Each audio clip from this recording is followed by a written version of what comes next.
সপনৰ পৰিধি অসমৰ উদ্যোগত ঢেকীয়াখোৱা বৰনামঘৰত মানুহে মানুহৰ বাবে শীৰ্ষক অনুষ্ঠানৰ সফল ৰূপায়ণ।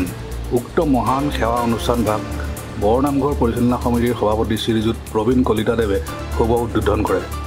প্ৰবীণ কলিতাদেৱক সপনৰ পৰিধি অসমৰ সক্ৰিয় সদস্য বিদ্যুৎ ভূষণ বৰাই এখনি ফুলাম গামোচাৰে আদৰণি জনায়।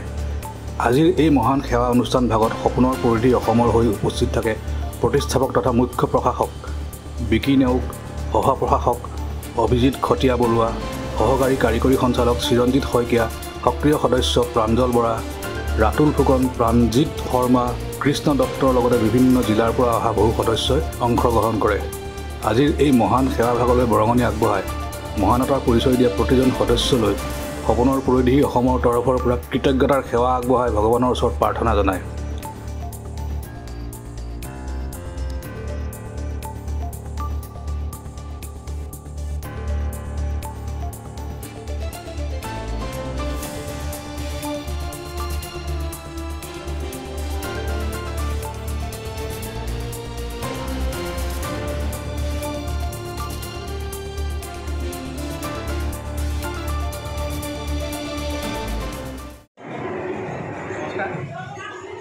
মই বিকি নেওগ, সপনৰ পৰিধি অসমৰ মুখ্য প্ৰশাসক তথা প্ৰতিষ্ঠাপক। আমি ঢেকীয়াখোৱা বৰনামঘৰত লৈ অহা ভক্ত বৈষ্ণৱৰ মাজত বিশুদ্ধ খোৱা পানী আৰু নেমু চৰবতৰ যোগান ধৰি আহিছোঁ।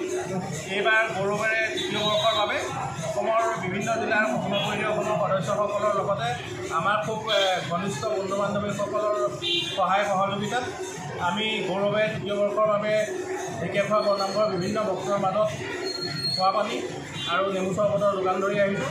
আমাৰ এই যাত্ৰা অব্যাহত থাকিব। সকলো সদস্যই সহযোগিতা কৰিবলৈ আমি জাতি ধৰ্ম বৰ্ণ ভাষা নিৰ্বিশেষে সকলো ৰাইজৰ সহযোগত পালনা মহোৎসৱভাগ চলি আছে। আজি মঙ্গলবাৰ পুৱাৰে পৰা হাজাৰ হাজাৰ ভক্ত ইয়াত সমাগম হৈছে। সপনৰ পৰিধি অসমে দ্বিতীয় বৰ্ষৰ বাবে আজি যি বিশুদ্ধ খোৱা পানী ৰাইজৰ কাৰণে ব্যৱস্থা কৰিছে, তাৰ বাবে আমি সমূহ তেখেতসকলৰ পৰিয়ালবৰ্গলৈ আমি আশীৰ্বাদ প্ৰদান কৰিছোঁ। আচলতে ৰাইজৰ অনুষ্ঠান, ৰাইজে ইয়াত অংশগ্ৰহণ কৰি পেলাই এই পালনামভাগীত আমাক সহায় সহযোগ কৰে। আগলৈ এখেতসকলে এনেদৰে আমাক সহায় সহযোগ কৰি এই মহৎ পালনামভাগী ৰাইজক এইটো বিশুদ্ধ খোৱা পানী খুৱাই উপকৃত কৰিব। সেয়েহে গুৰুজনৰ যি অক্ষয় বন্দী, সেই বন্দিৰ তৰফৰ পৰা তেখেতসকলক আশীৰ্বাদ প্ৰদান কৰিম আৰু এই শুভ মুহূৰ্তত ৰাইজৰ কাৰণে বিশুদ্ধ খোৱা পানী মুকলি কৰা হয়। ধন্যবাদ। মই বিকি নেওগ, সপনৰ পৰিধি অসমৰ মুখ্য প্ৰশাসক তথা প্ৰতিষ্ঠাপক। আমি প্ৰতি বছৰৰ দৰে এই বছৰ গৌৰৱেৰে তৃতীয় বৰ্ষৰ বাবে আমি আহি পেলাই ঢেকীয়াখোৱা বৰনামঘৰত ভক্তগণৰ মাজত বিশুদ্ধ খোৱা পানী আৰু নেমু চৰবতৰ ব্যৱস্থা কৰিছোঁ। আমাৰ এই মহান অনুষ্ঠানটোক আমি আজি আনুষ্ঠানিকভাৱে উদ্বোধন কৰিবৰ কাৰণে আগবাঢ়িছোঁ। মই আমাৰ সক্ৰিয় সদস্য বিদ্যুৎ ভূষণ বৰাদেৱক এখনি ফুলাম গামোচাৰে প্ৰবীণ কলিতাদেৱক আদৰণি জনাবৰ বাবে অনুৰোধ জনালোঁ।